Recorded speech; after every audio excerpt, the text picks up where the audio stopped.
Hello students, welcome to my class. In my last video, I was discussing about the new social and political groups which have formed during the medieval period.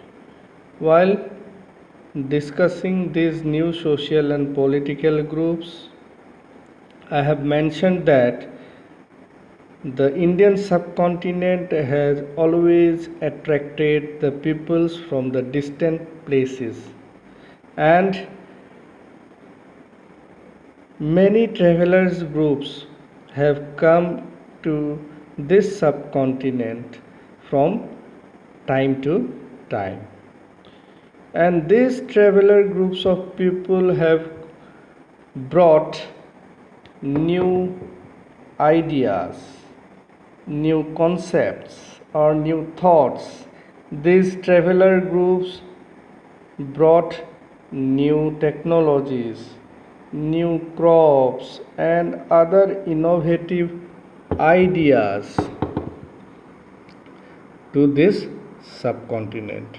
They have introduced the Persian wheel in irrigation.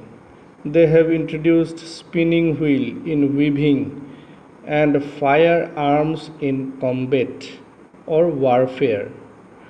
So also they have introduced new crops in this subcontinent like potatoes, corn, chilies, tea and coffee, and which has greatly influenced the social, economic, political, cultural of the people of the subcontinent, as a result of which new social and political groups have formed in the subcontinent. For example, new peasant groups have formed in this subcontinent.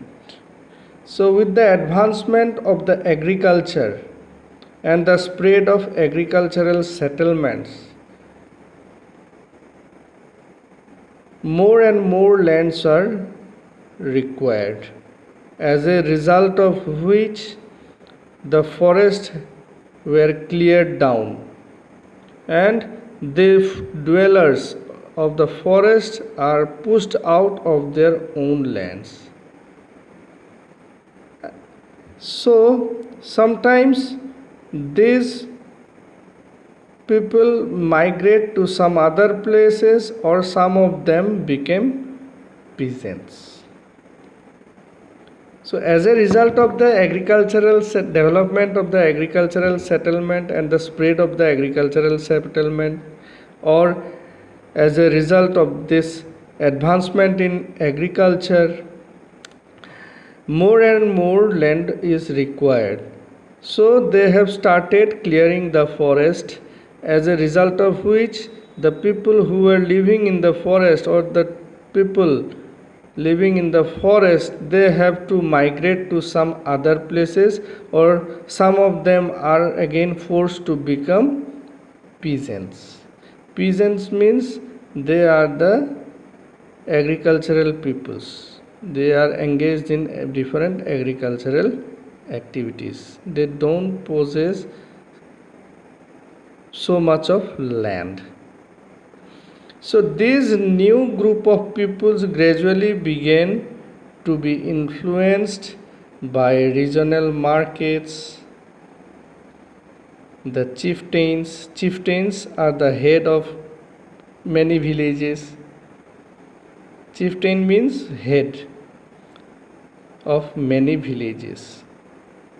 Priests, monasteries and temples.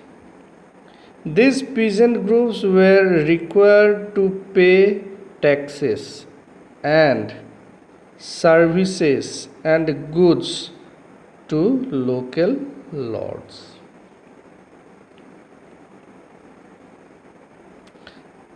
So they have to pay taxes, they have to offer goods and services to the local lords.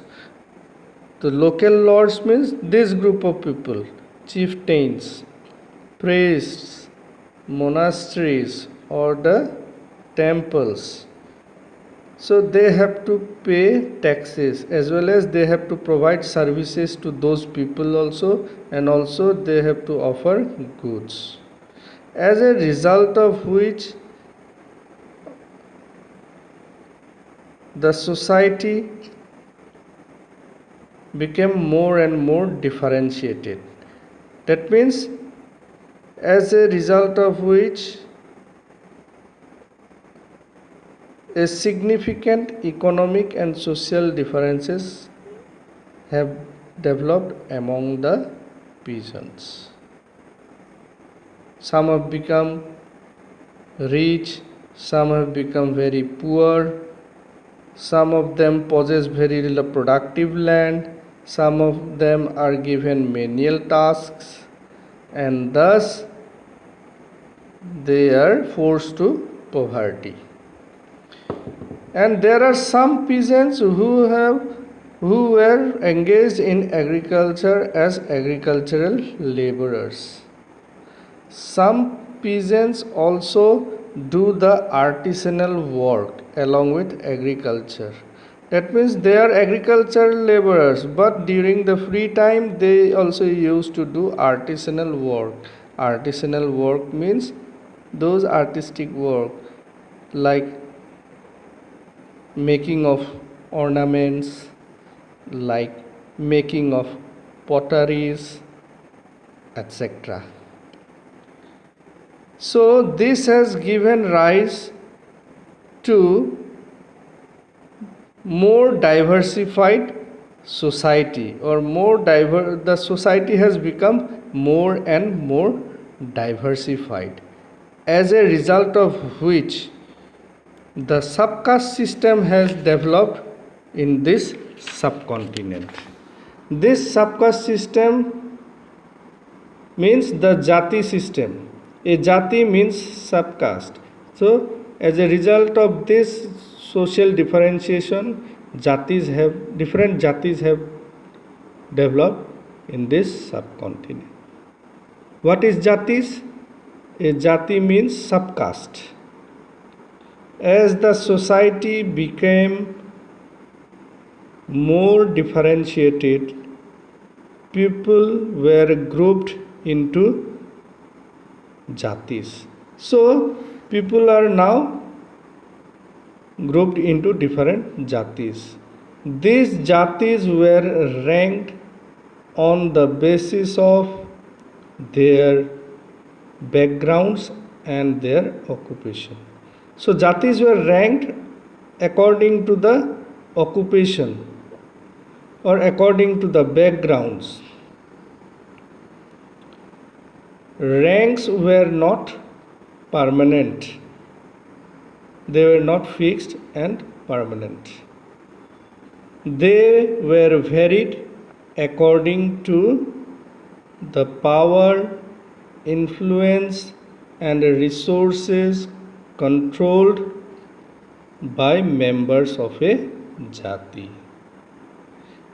And now all the affairs of jatis were regulated in the following ways. These jatis were, all the affairs of these jatis were regulated in this way, in the following ways.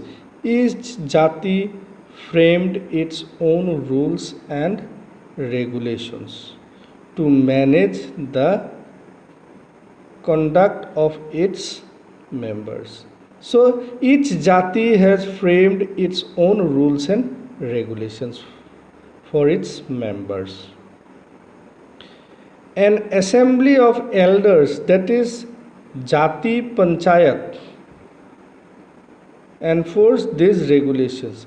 The regulations, rules and regulations which were made to manage the conduct of the members of the jatis were enforced.